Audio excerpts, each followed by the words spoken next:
अभी तो अध्यक्ष महोदय मैंने बात शुरू नहीं की है, और जिन लोगों को तकलीफ है और जिनको दुख होना चाहिए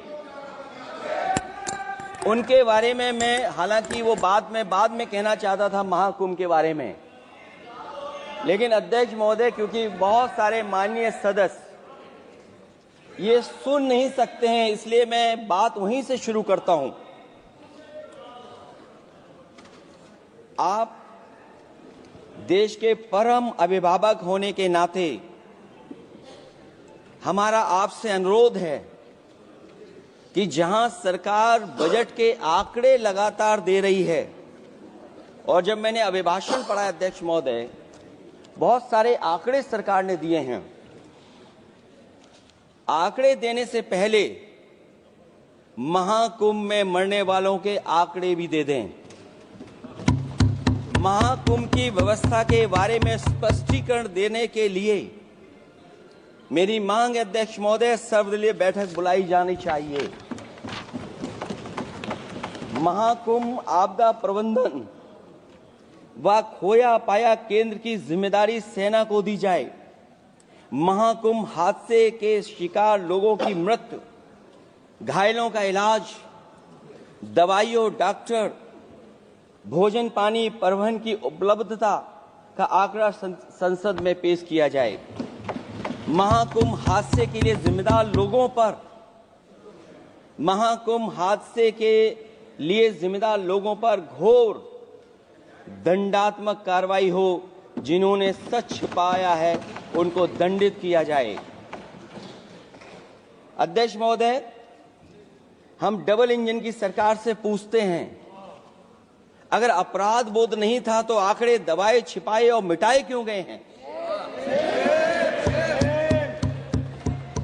सच छिपाना और मिटाना भी तो अपराध है। इसका दंड कौन भुगतेगा अध्यक्ष महोदय?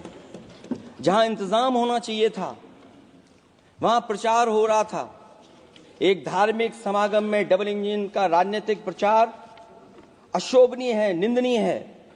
इतने बड़े हादसे के बाद कम से कम अब तो वो होर्डिंग उतरवा देना चाहिए।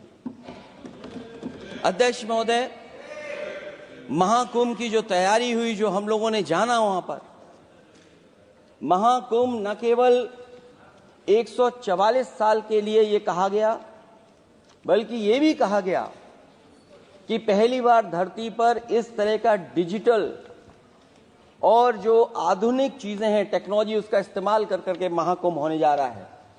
सीसीटीवी, ड्रोन, लाइव स्ट्रीमिंग के आधार पर जिनका दावा था कि वो डिजिटल कुंभ करा रहे हैं, वो मृतकों की डिजिट नहीं दे पा रहे हैं। एक तरफ तो जो लोग डिजिटल डिजिटल डिजिटल अध्यक्ष महोदय कहने को थकते नहीं हैं, लेकिन जब कुंभ में इतना बड़ा हादसा हो गया है तो यही सरकार डिजिट नहीं दे पा रही है। हमारे अपने लोग मारे गए हैं, जिसमें परिवार का हर रिश्ता दिवंगत हुआ है। किसी की माता, किसी के पिता, किसी की बहू, किसी की बेटी, किसी का भाई बहन, चाचा चाची। बच्चों के आंकड़े तो अभी तक नदारद हैं। खोया पाया केंद्र ही लोगों को तो नहीं मिल रहा है। जो खोया पाया केंद्र था उसको भी लोग पा नहीं पा रहे, ढूंढ नहीं पा रहे। अध्यक्ष महोदय,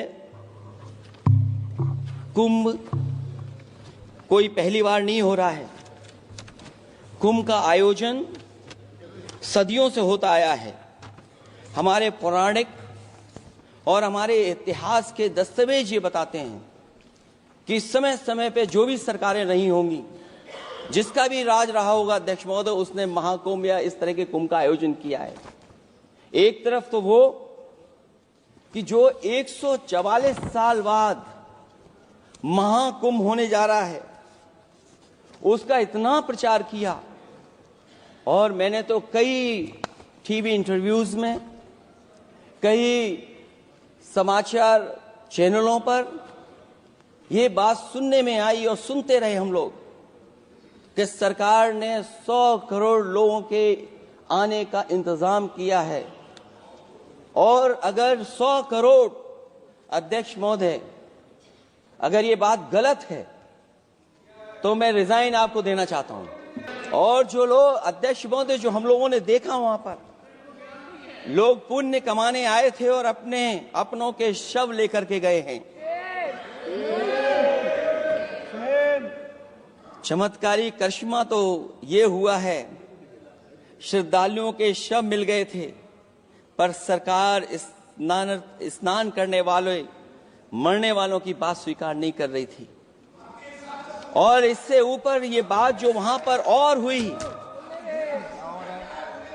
अध्यक्ष महोदय,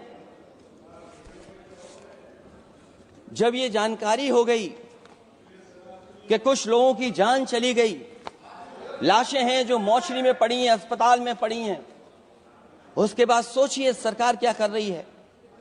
अपने सरकारी हेलीकॉप्टर में फूड भर करके फूलों को डालने का काम किया। सोचिए ये हमारी कहां की सनातनी परंपरा है। मैं जानना चाहूंगा सदन के माध्यम से हमारे माननीय सदस्य बताएं कि जहां लाशें पड़ी रही हों, न जाने कितनी चप्पलें पड़ी थीं, न जाने कितनी चप्पलें पड़ी थीं, न जाने कितने कपड़े पड़े थे, महिलाओं की साड़ियां थी, कपड़े थे, लेकिन उनको कैसे उठाया गया? उन सबको उठाया गया जेसीबी मशीन से, ट्रैक्टर की ट्रॉली से। उनसे उठा करके कहां फेंका कोई नहीं जानता, लेकिन जब उनको लगा कि वहां से बदबू आ रही है तो यही सरकार के लोग छिपाने लगे हैं। यही आपका महाकुंभ का आयोजन था। और हर बात को छिपाने के लिए न केवल ये लोग मीडिया का सहारा ले रहे हैं, मीडिया का सहारा लेते लेते सुनने में आया है कुछ दबाव और कुछ स्वीटनर भी दिए जा रहे हैं जिससे उनकी खबरें बाहर ना आ जाएं। और अगर अध्यक्ष मोदी ये बात सब गलत है मेरी, अगर ये बात सब गलत मैं कह रहा हूं, तो अभी तो नेता सदन को अभी भाषण देना है। और मैं ये बात और कहना चाहता हूं, आप अपनी तरफ से जानकारी कर लीजिएगा। हमारे उत्तर प्रदेश के मुख्यमंत्री जी ने शोक नहीं प्रकट किया था।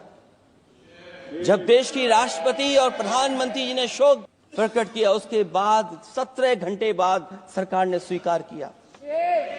अध्यक्ष मोदी, ये वो लोग हैं जो आज भी कोई सच्चाई स्वीकार नहीं कर सकते। इनका रास्ता क्या है मैं नहीं जानता हूं, कहां ले जाना चाहते हैं। और ऐसी खबरें देखने के लिए सब्सक्राइब कीजिए हमारे यूट्यूब चैनल को। वीडियो पसंद आए तो लाइक, कमेंट और शेयर जरूर कीजिए। शुक्रिया।